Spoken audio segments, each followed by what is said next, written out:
The morning sunlight poured through the pale shutters of the Whitmore house, scattering golden stripes across the marble floor.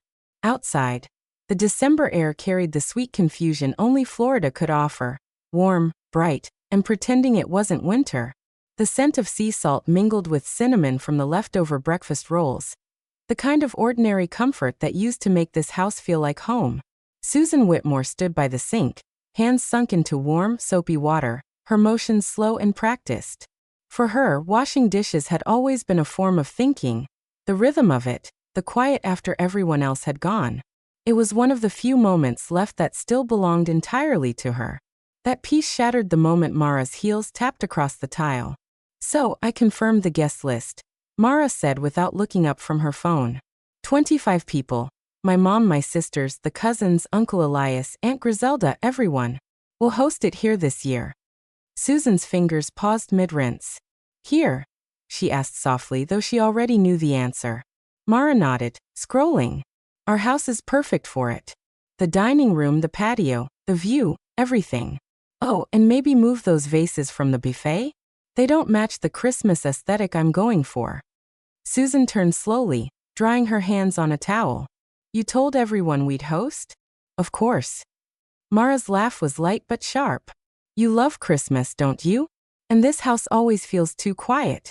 It'll be good for you to have people around." The words were sugar-dusted control, the kind Susan had learned to recognize years ago, kindness as a leash. Before she could answer, Ryan walked in, coffee mug in hand. "What's all this?" "Just the Christmas plans," Mara chirped. "Oh, and honey, you'll need to grab the turkey and drinks later. Maybe rent a few extra chairs." Ryan blinked. 25 people? Here? Mara rolled her eyes. "It's family. You know how they are."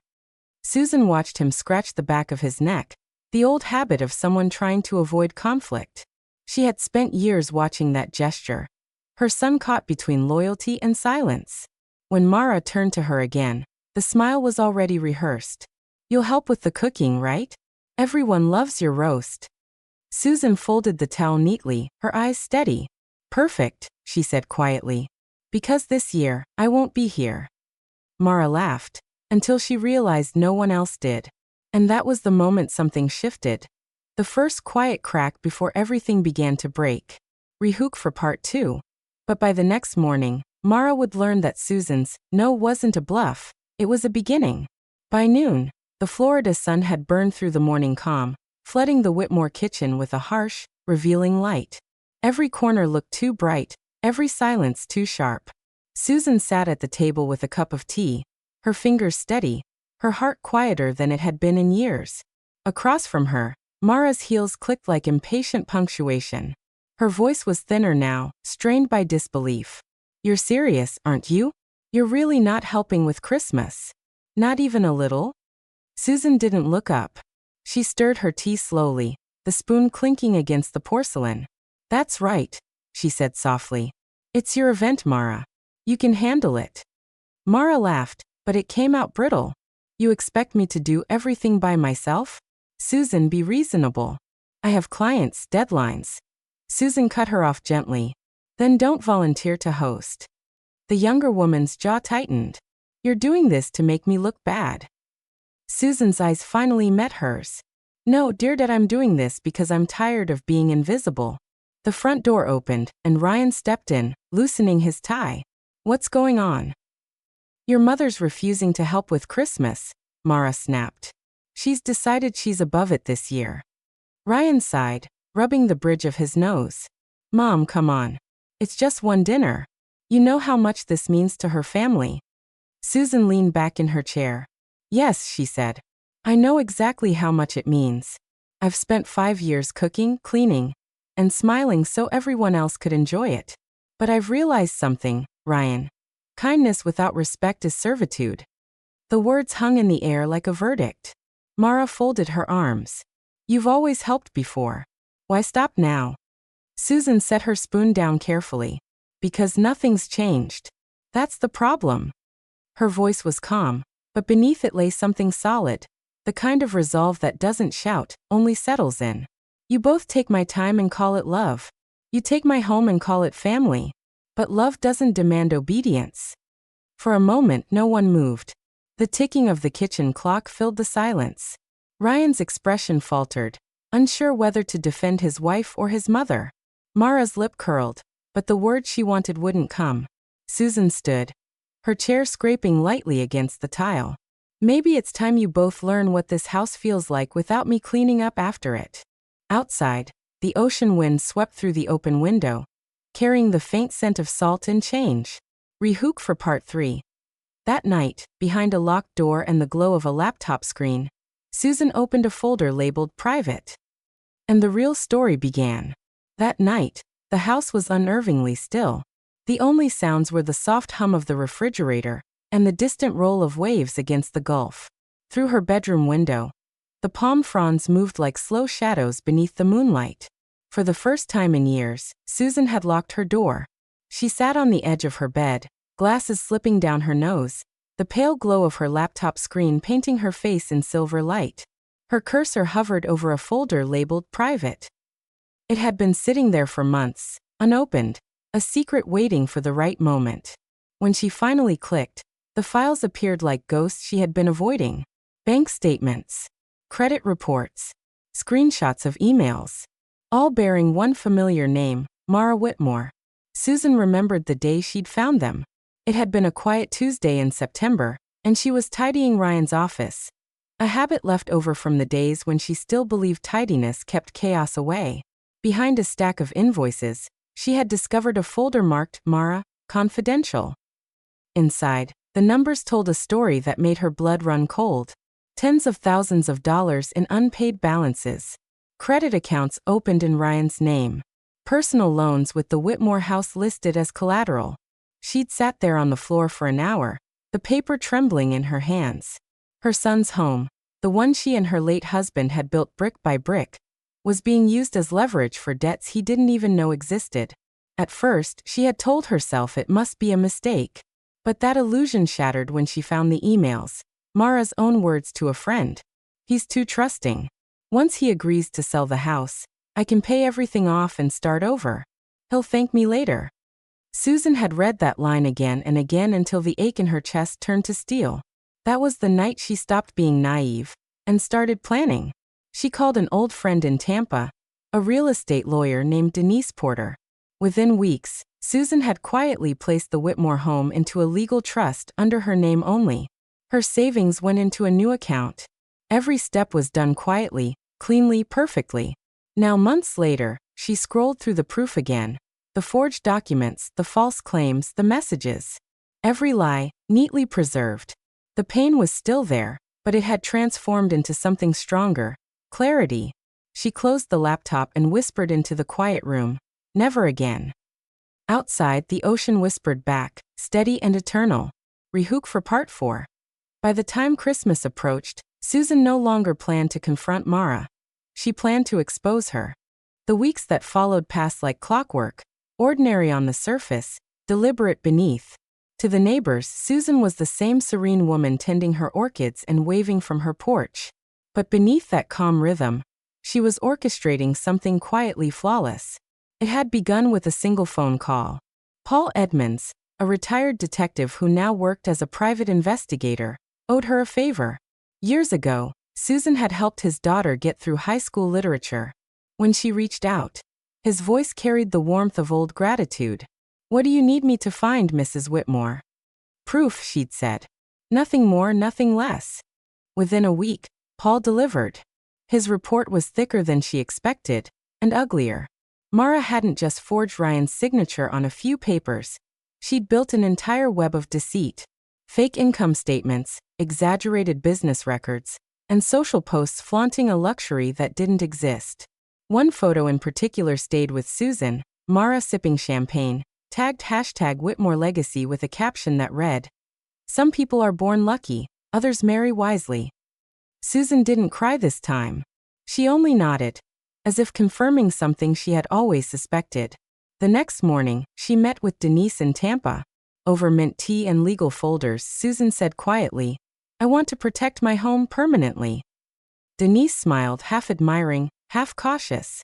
"Then we'll place it in an irrevocable trust. No one can touch it without your approval." It was done within days.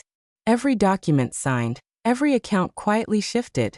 Susan's fortress had been built, invisible, unbreakable.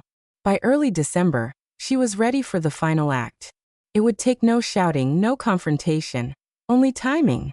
She sat in her study one golden afternoon, fingers hovering over her laptop. Her heart was steady, her mind sharper than ever. She drafted her first email. Subject: concern about a family matter. Dear Elias, I'm worried about something involving Mara and Ryan.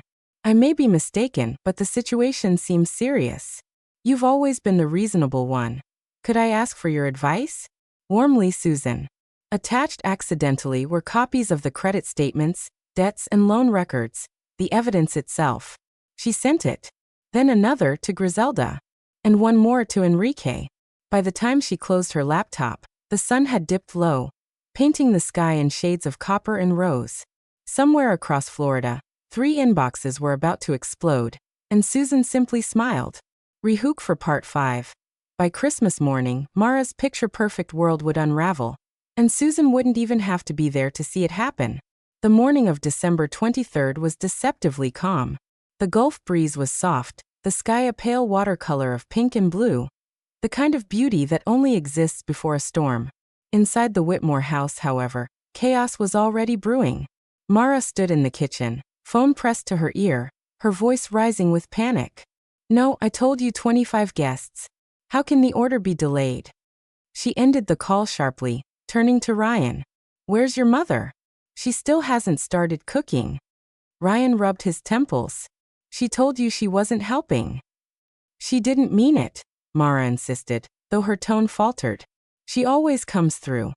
But when she checked the counters, no flour, no vegetables, not even coffee, the truth began to sink in. Then she saw it. A white envelope beside the coffee maker, her name written in Susan's elegant handwriting. Mara tore it open. Enjoy your perfect Christmas. Her stomach dropped. Ryan, she whispered, trembling. She left. Before he could reply, the doorbell rang. When Mara opened it, she froze. Elias stood there, tall, sharp-eyed, and coldly polite. Behind him, Griselda and Enrique.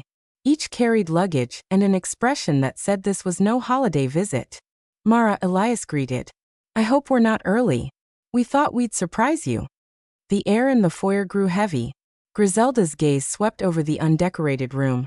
The empty table, the faint smell of bleach instead of food. Where's Susan? She asked. Mara tried to laugh. Out running an errand.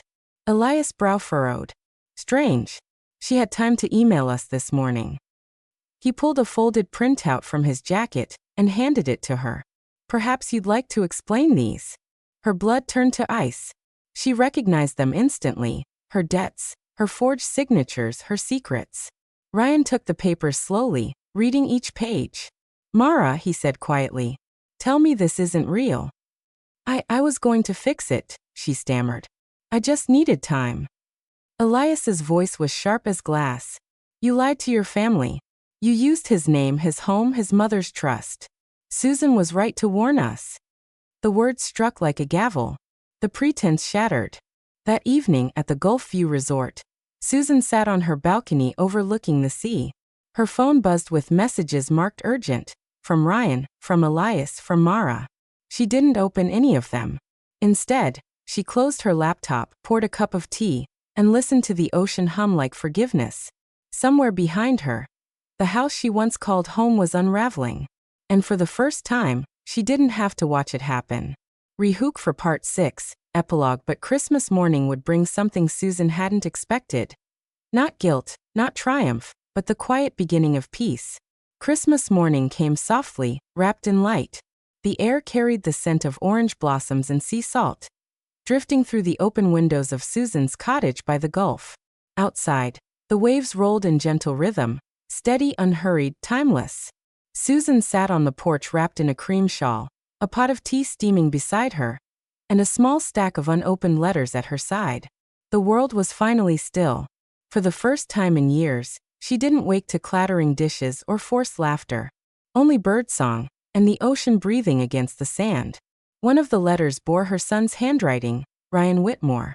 She turned it over in her hands, hesitating before opening it. The paper was folded carefully, his words written in uneven lines. Mom, I don't know where to start. The last few days have changed everything. I see now what I refused to see. That you've carried all of us for too long.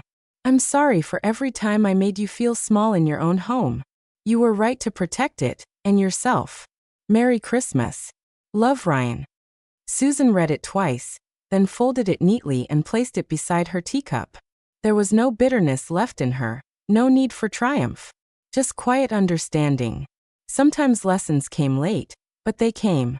The ocean shimmered under the sun, glittering like broken glass mended with light. Susan leaned back, closing her eyes. For years she'd lived surrounded by noise, the kind that wears kindness thin and turns patience into habit. But now the silence didn't sting. It soothed. She thought briefly of Mara, of the frantic calls, the unraveling lies, the panic she'd left behind. A part of Susan pitied her. Another part didn't. Some people only learn the value of truth when it costs them everything. Her thoughts drifted to her late husband, the man who'd built that house with her hands beside his. She smiled softly. You'd be proud, she whispered. It took me too long, but I finally stood my ground. A breeze lifted the corner of Ryan's letter, brushing against her wrist like a blessing. Susan poured herself another cup of tea and watched the tide stretch out toward the horizon.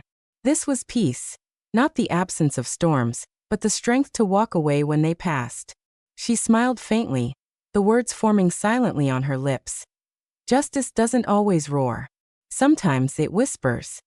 The waves rolled in again, carrying her secret away with them, and this time she let them. Rehook, final line teaser, because every ending, Susan realized, isn't closure. It's simply the beginning of a quieter, stronger chapter. 3 months had passed since that strange, quiet Christmas.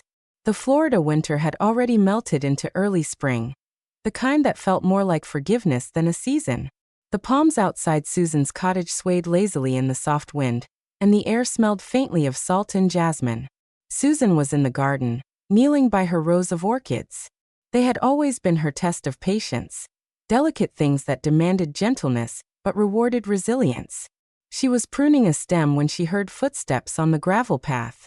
Mom. The voice stopped her hands mid-motion. She turned. Ryan stood at the gate, holding a small paper bag and looking uncertain, almost boyish. His hair was longer, his expression softer. Ryan, she said, her tone even. You look tired. He gave a sheepish smile. You look peaceful. For a long moment, they simply stood there, the air between them full of things unsaid. Finally, Ryan stepped forward, extending the paper bag. Brought your favorite, lemon scones from that cafe by the pier. Susan accepted it quietly. Thank you. They sat on the porch, the silence between them no longer heavy, just new. Ryan exhaled slowly. Mara moved out, he said at last. She's somewhere with her sister in Miami. I don't know what's next, but I'm figuring things out. Susan nodded. Good. Sometimes starting over isn't failure. It's survival. He looked at her, eyes glassy with regret. I should have believed you sooner. You were only ever trying to protect us. I just didn't see it. She reached across the small table, resting her hand gently over his. Seeing it now is enough. For the first time in years, Ryan smiled without the weight of apology behind it. The house feels empty without you, he said. It's not my home anymore, Susan replied, though her voice was kind. It's yours to rebuild differently, I hope. They sat quietly after that, sharing tea and sunlight, watching gulls glide above the water. Every so often, Ryan would tell a small story, about work, about plans, about maybe visiting her more often. And when he left that afternoon, the hug he gave her was real, not rushed, not polite, real. As Susan watched him walk away, she realized the storm had not only washed something away, it had cleared space for something new to grow. Rehook, optional epilogue setup, but even peace, Susan would soon learn, has its ripples. And sometimes, the past leaves one last letter behind. It was late afternoon when Susan noticed it, a small, weathered envelope tucked behind the last drawer of her writing desk. She hadn't opened that drawer in months, not since moving to the cottage. The paper was yellowed at the edges, her name written in a hand she hadn't seen in years. Susan. Her breath caught. It was her late husband's handwriting. She sat down slowly, the light outside softening to amber as the sun began to sink toward the gulf. For a long while, she simply stared at it, afraid of what it might contain, afraid of reopening a past that had finally gone quiet. But curiosity, tender and trembling, won out. The letter began simply. My dearest Susan, if you're reading this, it means I'm gone, and you've kept the house alive longer than I ever could have. You were always its soul, not the walls or the furniture. There's something I never told you. Years ago, when we took the second mortgage, I found out that the bank had accidentally overpaid one of our accounts. It wasn't much, just a few thousand, but I never reported it. I used it to finish building the patio you loved so much. I was ashamed, afraid you'd see it as dishonest. But every time I watched you stand out there, looking at the ocean, I knew I'd made the right choice. That space was my gift to you, even if it began with a mistake. So if life ever feels heavy again, promise me one thing. Stand on that patio and remember that even imperfect choices can still build something beautiful. Susan's eyes blurred halfway through, her chest tight with a mix of grief and warmth. She pressed the letter to her heart and exhaled, the air trembling out of her like something long held finally released. The house was gone now, legally hers, but emotionally a chapter closed. Yet the patio remained in her memory, the view of the sea still the same. That evening, she walked down to the water, the waves licking at her feet like gentle reminders. She whispered, I forgive you, and felt for the first time that he might have been listening. Behind her, the sky turned gold and rose and then quietly to gray. Ahead, the horizon stretched wide and endless, full of stories yet untold. Some secrets, she thought, aren't meant to destroy. They exist to remind us that even in silence, love leaves its fingerprints. Final closing line. And as the tide rolled in, Susan Whitmore finally understood. The past doesn't vanish. It simply settles into the sea, waiting to be forgiven. 2 years later, the Gulf breeze still carried the same scent of salt and lemongrass, but Susan Whitmore was no longer the woman who once measured her days by other people's needs. The cottage had become more than shelter. It was her sanctuary, a place stitched together with small, deliberate joys. Morning light streamed through lace curtains as she watered the orchids lined along the sill. Dozens of them now, each one a different shade. She spoke to them sometimes, the way her husband once teased her for doing. You survived another season, she murmured. So did I. The knock at the door came just as she set the watering can down. When she opened it, Ryan stood there with a small figure peeking from behind his leg. A little girl with curls the color of honey and eyes too bright to mistake. Mom, Ryan said softly, smiling in that familiar, uncertain way. This is Ella. The child waved a shy hand. Grandma Sue. Susan's breath caught. No one had called her that before. Hello, sweetheart, she whispered, kneeling to meet her gaze. You look like trouble. Ella giggled. Plachingase hacer. I brought you something. It was smooth and white, shaped like a heart. Susan turned it over in her palm and felt something inside her settle. Not the ache of the past, but its gentler echo. It's perfect, she said. They spent the afternoon on the porch, sipping lemonade while Ella played with the shells along the railing. Ryan told stories about his new job, the small apartment he was fixing up, the therapy sessions that were helping him piece things together. His voice carried humility now, and gratitude. I think she'd like to see the ocean, he said at last. Susan smiled. Then let's show her. Hand in hand, the three of them walked down the narrow path to the water. The tide lapped softly at their ankles. Ella squealed with laughter as the foam chased her toes. Ryan looked at his mother, his eyes reflecting the same horizon she'd once watched alone. Thank you, he said simply. For what?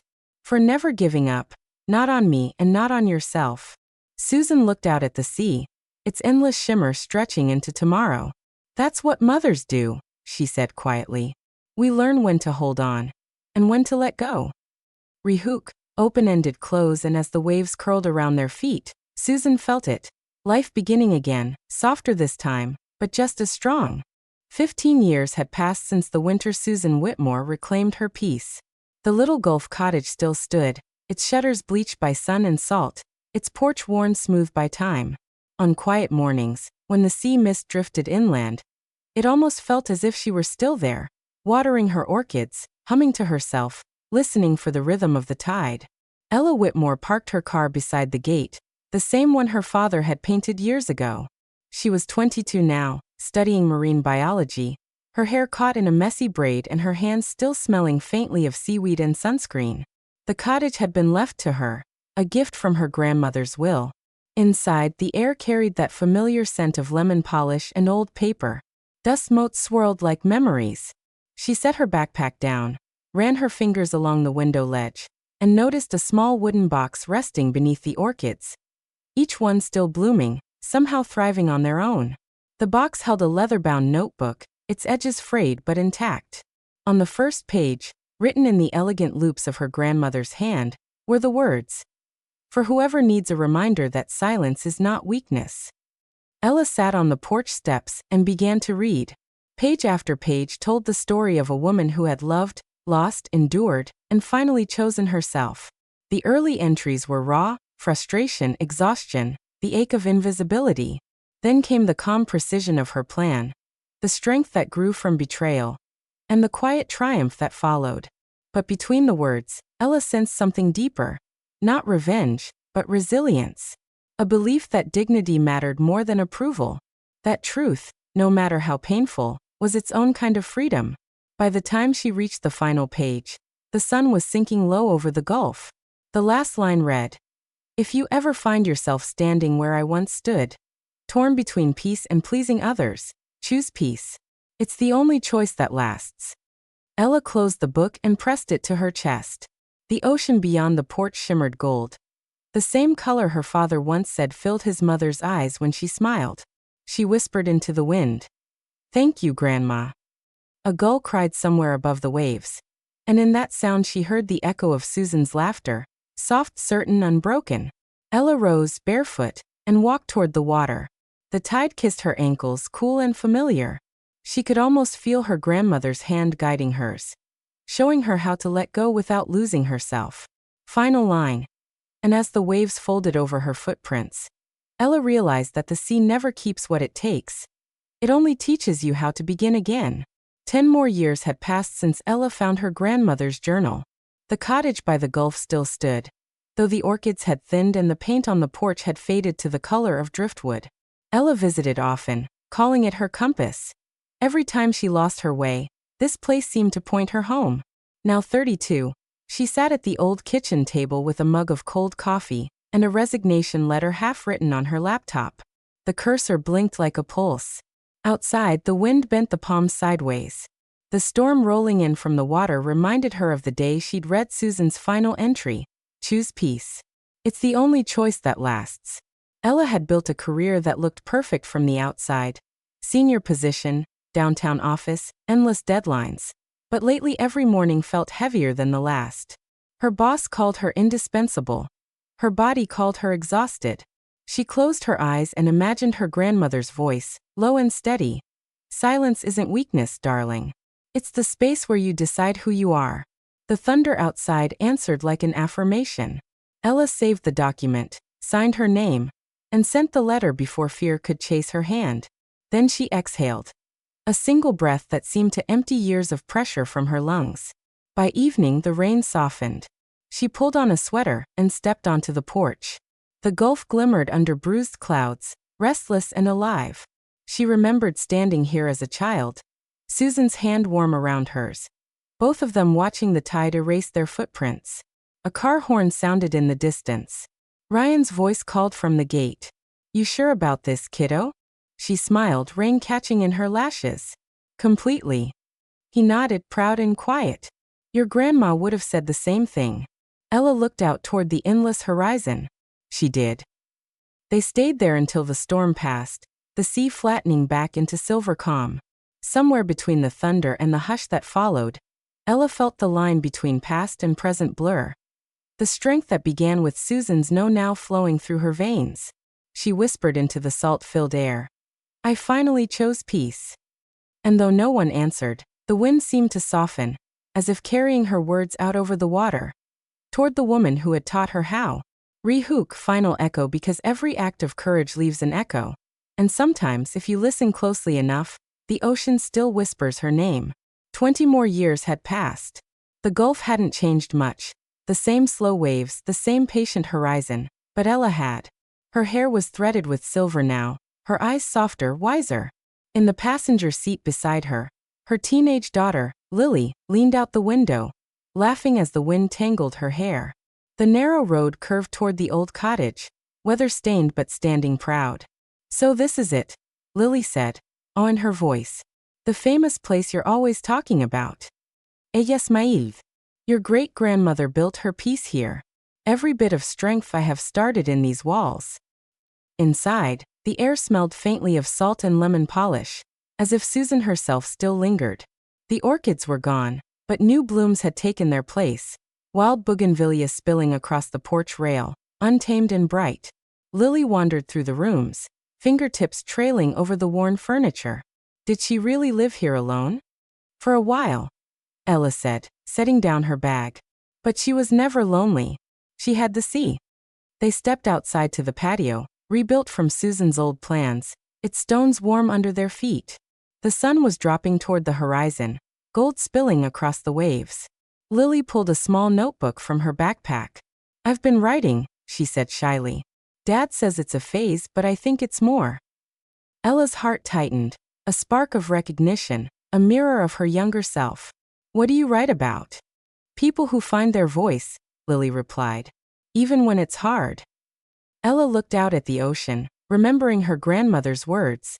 "Choose peace. It's the only choice that lasts." She placed a hand on her daughter's shoulder.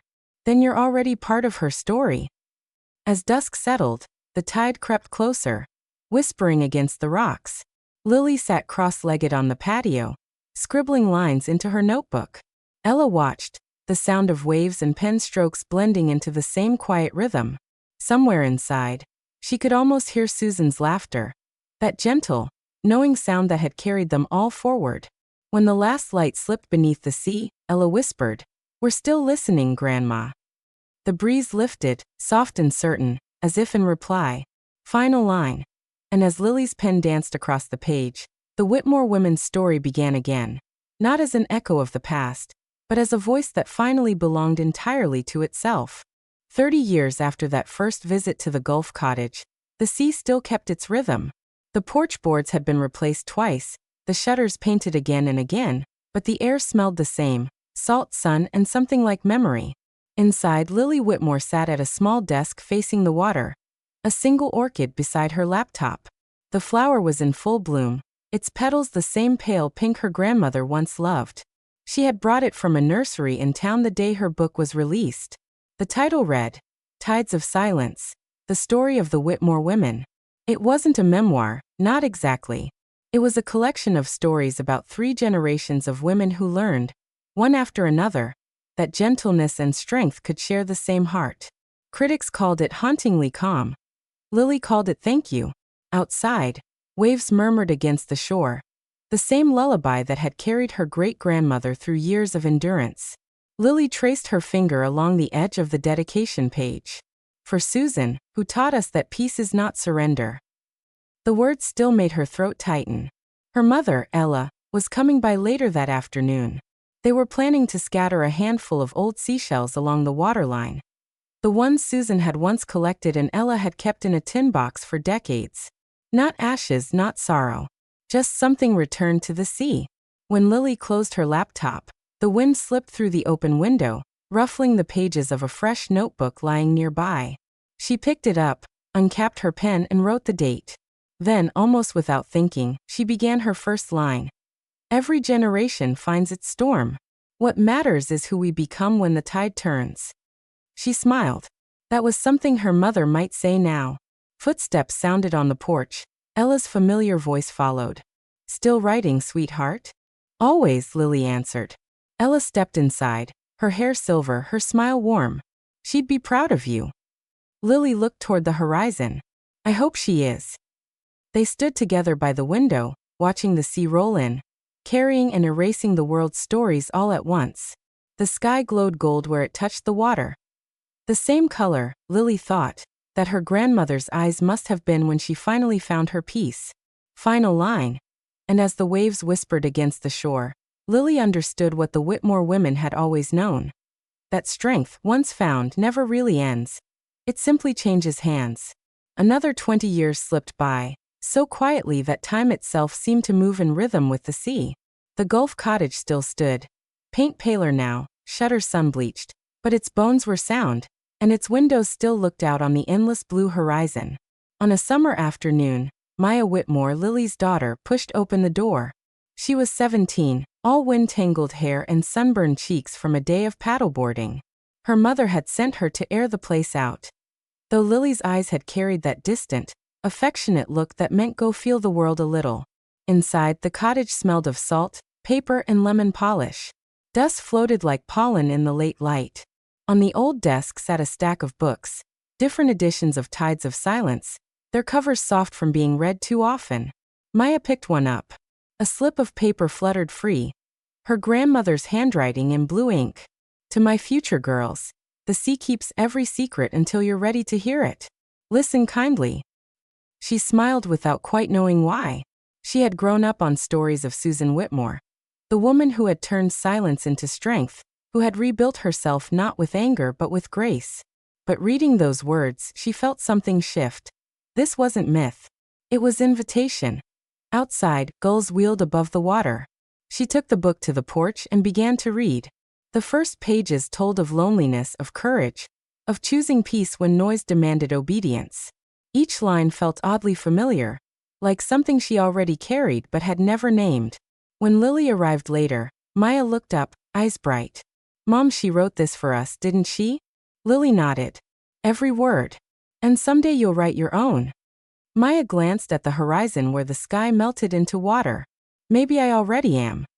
They sat together as evening poured gold across the sea. For a while neither spoke. The waves moved with their steady patience, whispering across the sand. The same whisper Susan had once heard, the same one Ella had followed, the same that had taught Lily to speak her truth. Maya rested the open book on her knees and listened. The sea's voice was soft but sure, and though she couldn't make out the words, she understood them completely. Final line. And when the tide reached her feet, Maya realized the Whitmore story was never about endings at all. It was about learning, generation after generation, how to begin again. Another 30 years passed. The Gulf had risen and fallen countless times, its tides marking the quiet pulse of generations. The old cottage still stood at the edge of the dunes, though the sea crept closer each year, as if the water itself remembered what began there. Maya Whitmore, now nearly 50, parked her car beneath the leaning palms. She hadn't been here in over a decade. Her life had filled with noise, deadlines, cities, the constant hum of expectation. Yet somehow, every time the world felt too loud, she dreamed of this house. She stepped onto the porch, her hand brushing the railing her great-grandmother once leaned against. The wood was weathered smooth, the air thick with salt. Inside, the rooms were smaller than she remembered, or maybe she had just outgrown them. On the mantel rested a single framed photo, for women taken long ago. Susan calm and proud. Ella, serene. Lily laughing. And herself, a child in the middle, hair tangled by the wind. Beneath it sat a seashell, polished white from years of handling. Maya smiled faintly. "I'm here," she whispered. Outside, the waves broke against the shore closer now, their rhythm steady and sure. She opened the window, letting the sea breeze sweep through the room. It carried the same scent, salt and lemon polish, memory and promise. For years, she'd been writing her own book. One that wasn't quite a memoir, not quite fiction. But every time she sat down to finish it, something held her back. Now, standing in the house where everything began, she finally understood what was missing. It wasn't just her story. It was theirs. Maya sat at the old kitchen table, pulled a notebook from her bag, and began to write. "The women before me taught the world that peace isn't a place you find, it's a choice you protect. And when the tide threatens to take it, you stand again and again, until it learns your name." Her pen didn't stop for hours. The pages filled quickly, not with endings, but with the sound of the ocean itself moving through every line. When the last light faded, Maya stood on the porch one final time. The sea reached almost to the steps now, but she wasn't afraid. Final line. And as the water touched the edge of the porch, Maya smiled, because she knew the ocean wasn't taking the house away. It was carrying the Whitmore women's story out into the world, where it would never be silenced again. Nearly half a century after Maya Whitmore wrote her final page, the Gulf cottage still stood at the edge of the dunes. Hurricanes had brushed its walls, salt had etched its windows, and the sea had inched a little closer each year, but somehow it refused to fall. People in the nearby town called it the house that listens. They said you could stand on its porch and hear the ocean telling stories. That rumor drew Anna Reyes, a young writer drifting between jobs and unfinished drafts. She'd rented the cottage for a single season, hoping that quiet would finally give her the courage to finish a book she'd started 3 years earlier. On her first morning, she found an old metal tin tucked in a drawer. Inside were seashells, a faded photograph of 4 women on a porch, and a small card that read, "For those who come after, listen kindly. The sea remembers." There was no signature, only the faint scent of lemon polish and salt. Anna carried the tin to the porch and sat there until the tide rolled close enough to touch her shoes. The photograph fascinated her. Generations of faces that seemed both familiar and distant, like echoes she couldn't place. Days passed in a rhythm she hadn't known she needed. Coffee, writing, walking the shoreline, returning at dusk to the hum of crickets and the smell of the sea. Words began to flow again, quietly at first, then steadily. One night a storm rose without warning. Rain hammered the roof, and wind howled through the shutters. Anna sat awake at the table, pages scattered around her, heart racing. Then she heard it. Beneath the storm, a softer sound, like a whisper through the walls. Peace is a choice you protect. When morning came, the storm had passed, but something inside her had settled. She gathered her papers, smiled, and whispered, "Thank you." By the time she left in spring, her novel was finished. She titled it The House That Listened. In the acknowledgments, she wrote only one line. Inspired by the women whose voices still move with the tide. Years later, travelers would still come to the cottage. Some to write, some to rest, all to listen. And every so often, when the breeze blew just right, the ocean seemed to murmur back. Final line, because stories like tides never end. They only find new shores to touch. It was nearly a century since Susan Whitmore had first whispered her truth to the sea. The cottage, weathered and worn but still standing, sat half buried in dune grass, its once white shutters now the color of sand. The locals no longer remembered the name Whitmore, but everyone knew the story. Of a house that listened, of women who found their courage here, of an ocean that kept their secrets. Claire Nguyen, a 20-year-old backpacker, arrived on a wind-heavy afternoon. She'd been traveling up the coast, chasing meaning more than destinations. When she saw the cottage listed on a small-town bulletin board, quiet place for artists, monthly rentals welcome, something inside her insisted she go. The caretaker, an elderly man with kind eyes, handed her the key. "Be gentle with it," he said. "The house has a long memory." Inside, the cottage was simple, a single room filled with light, the faint scent of salt and old paper in the air. On the windowsill sat an unassuming tin box, corroded with time. She didn't open it at first. Instead, she unpacked her sketchbook and began to draw the sea. But that night, when wind rattled the shutters and moonlight washed the floor silver, curiosity tugged her toward the tin. Inside were a handful of seashells, a rusted key, and a piece of paper, the ink barely legible, for the one who listens next. Remember, peace is not found, it is made. Clara ran her fingers over the words, feeling their weight. They didn't sound like advice, more like a promise whispered across time. Over the weeks that followed, her sketches turned into paintings, waves, faces, hands, all reaching for something unseen. The cottage seemed to breathe with her, its walls humming softly when she worked late into the night. When her time was up, she packed her things but left one painting behind. An image of the sea curling gently toward a porch, light spilling through open shutters. On the back she wrote, "For whoever needs to remember that the ocean listens too." As she locked the door for the last time, she turned to look once more. The wind lifted, brushing her hair across her cheek. For a fleeting second, she thought she heard laughter. Faint, warm, familiar, carried in the sound of waves. Clara smiled. "Thank you," she whispered, and walked away down the sand. Final line. And so the story went on, passed from voice to voice, wave to wave, proof that peace, once spoken, never truly fades. 25 years after she first unlocked the door, Clara and Gwyn stepped out of a taxi and faced the Gulf again. The sea was closer now. Salt spray reached the road where dune grass once grew. Yet the cottage still stood, its roof patched, its shutters bowed but open, its porch shimmering with sun-bleached memory. For years, Clara had carried that summer like a secret heartbeat. Her paintings, those soft blues and grays of the Whitmore coast, had filled galleries across 3 continents. Every critic called them quiet. She knew they were really echoes. But the cottage was empty now, half swallowed by sand. The caretaker had died, and a developer had bought the surrounding land. One more storm and it will be gone, the town clerk had warned her. Clara couldn't bear the thought. So she returned. She walked through the familiar doorway. Dust rose like ghosts in the light. The tin box still sat on the windowsill, rusted nearly through. Inside, only one shell remained, smooth as glass. She turned it over in her palm and whispered, "I'm listening." That evening, she opened her laptop and wrote a proposal. The Whitmore Retreat, a refuge for artists, writers, and anyone learning how to be still again. Within months, donations arrived, from collectors, from readers of the house that listened, from strangers who had once stayed by the sea and found themselves changed. Volunteers rebuilt the porch plank by plank, painting the shutters back to white. On the first day of the reopening, Clara stood before the small crowd. The wind tugged at her scarf, the ocean roared behind her. This house, she said, was never about walls.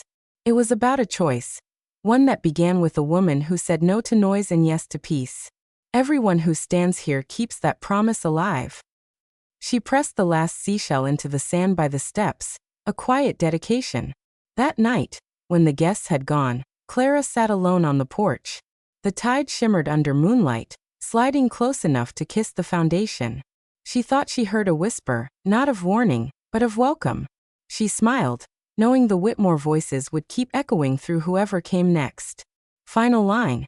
And as the waves rose and fell against the porch, the cottage breathed again. Proof that peace, once rebuilt, can outlast even the sea. A century after Susan Whitmore first stood by the sea and chose peace, the Gulf finally came for the cottage. The storms had grown stronger each year, carving the dunes lower, pulling the line between land and ocean ever closer. By the time Clara and Gwyn was old and gray, she knew it was only a matter of time. Still, the house stood longer than anyone had dared to hope, weathered, patched, and steadfast. When the evacuation order came, Clara visited one last time. The Whitmore Retreat had moved inland years earlier. A new building, all glass and light. But this, the original house, had always felt alive. She wanted to say goodbye in person. Inside, the air was heavy with salt. Paint peeled in ribbons from the walls, and the floorboards hummed faintly under her feet, as if remembering the footsteps of generations. On the mantel sat a single seashell, smooth and shining, though the rest of the room had surrendered to time. She placed her hand on the windowsill. "You kept your promise," she whispered. The wind rose, pushing through the open shutters. Outside, the sea shimmered under a bruised sky, restless and ready. Clara took a deep breath, then left the door unlocked.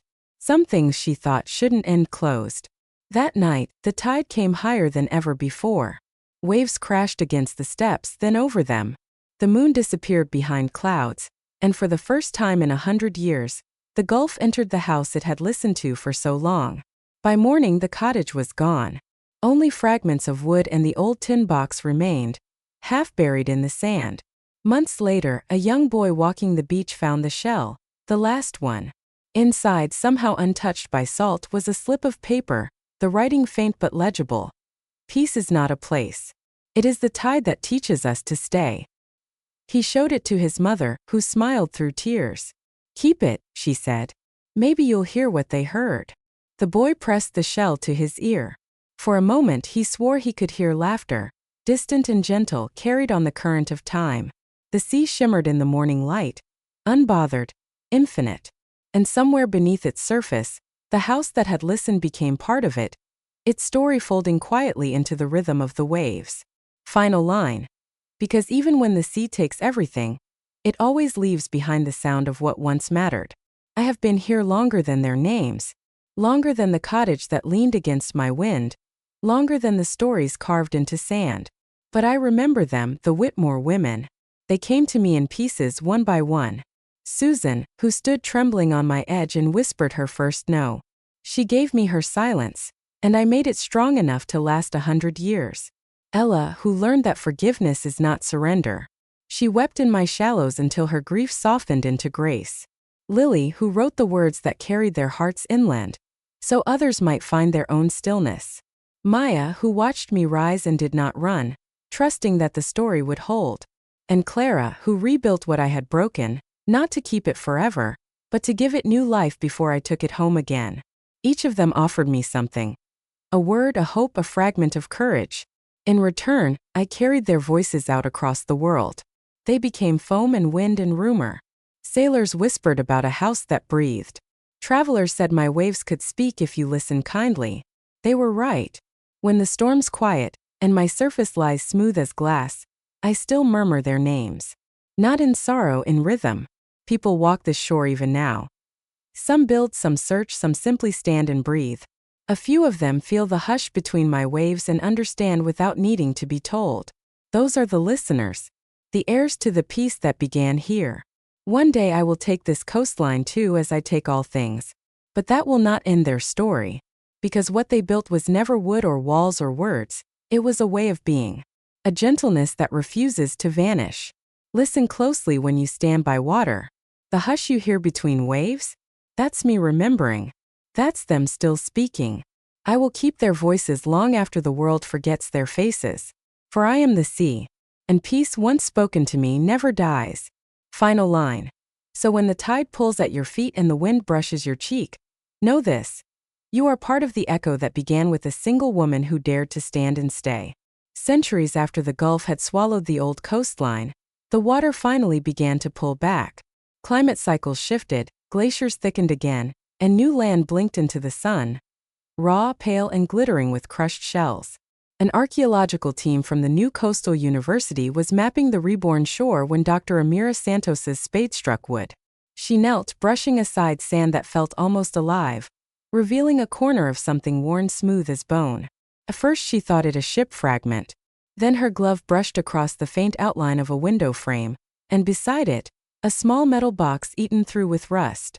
Inside lay a single white shell and a fragment of paper sealed in a glass vial. Ink faded but legible. Peace is the tide that teaches us to stay. Amira held her breath. The handwriting was old, delicate, 19th century perhaps, but the phrasing felt timeless. She looked out at the horizon where the sea glittered, quiet and endless. Later, in the camp tent, she entered a note in her log. Artifact number 217, unidentified female authorship. Context suggests ritual or personal reflection. Possible connection to pre-flood settlement known locally as the Listening House. That night she couldn't sleep. The waves whispered against the new shore, soft and rhythmic. She thought she heard words inside their cadence, something that wasn't quite sound but emotion. Steadiness, forgiveness, calm. In the morning she walked barefoot to the waterline, the shell in her hand. When the tide reached her toes, she placed it back into the surf. It lingered a moment, then disappeared beneath a small crest of foam. Her assistant called from the dig. "Find anything?" Amira smiled faintly. Just a story that decided to come back. She didn't know the names Susan, Ella, Lily, Maya, Clara, but somehow she felt them the way one feels sunlight through closed eyelids. They were there in the hush of the morning air, in the certainty that peace, once spoken, leaves its pattern on everything it touches. As she turned away, the tide breathed against the sand, smoothing her footprints almost tenderly. Final line. And long after memory forgot the Whitmores, the ocean still remembered the shape of their silence, and kept teaching the world how to listen. There is no cottage now. No dunes, no shore. No trace of the land where the Whitmore women once stood.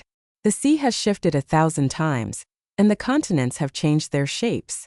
But somewhere beneath the shimmer of deep water, their story still hums. Not in words but in resonance. The currents carry it. A low vibration that moves through coral, through drifting silt, through the bones of ships and the spines of whales. Every so often, the song rises to the surface just for a moment like breath. When it does, the world listens. A storm pauses before it breaks.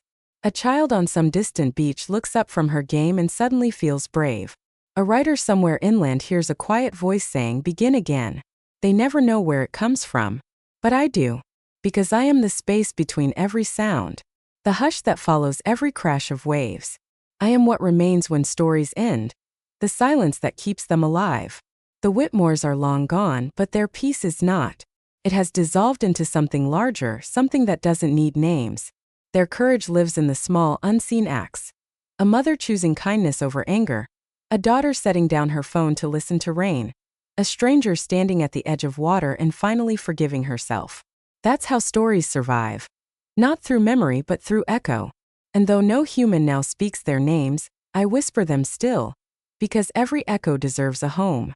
The ocean moves, the stars tilt, time bends forward again. Somewhere another beginning waits. It always does. If you stand by water someday, any water anywhere, and you feel a quiet press in your chest, a stillness asking you to listen, that is them. It's Susan's first breath of defiance, Ella's calm forgiveness, Lily's pen, Maya's steady hand, Clara's rebuilding, and the countless listeners who followed. They are gone but not lost.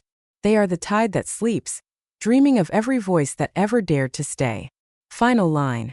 And as long as there are waves to return and hearts to hear them, the sea will keep the Whitmore's promise. That peace once made is forever. The sea is quiet now. Its waves still whisper, but they no longer call. They listen. Somewhere a book closes. Fingers linger on the last line. And in that pause the story exhales, passing from the page into the person holding it. You, the reader, have walked the same path they did. Through silence, through loss, through the slow rediscovery of peace. Their courage has reached you across time. Folded in sentences, carried like salt in the air. Outside your window the world moves as it always has, cars, voices, weather. But beneath all of it there is that same rhythm. The pull and return, the heartbeat of the tide. Remember it when life grows loud. Remember that peace is not distance from sound, but the space you make within it. Remember that you too can begin again. Close the book. Listen. The ocean is still speaking. Now it speaks in you. That's as far as the Whitmore story can honestly go. It leaves the sea, the legacy, and the reader all in one final breath. The sea had changed its shape again. Where the Gulf once stretched wide and warm, a chain of shallow inland seas now glimmered under a paler sun. Cities had risen and fallen.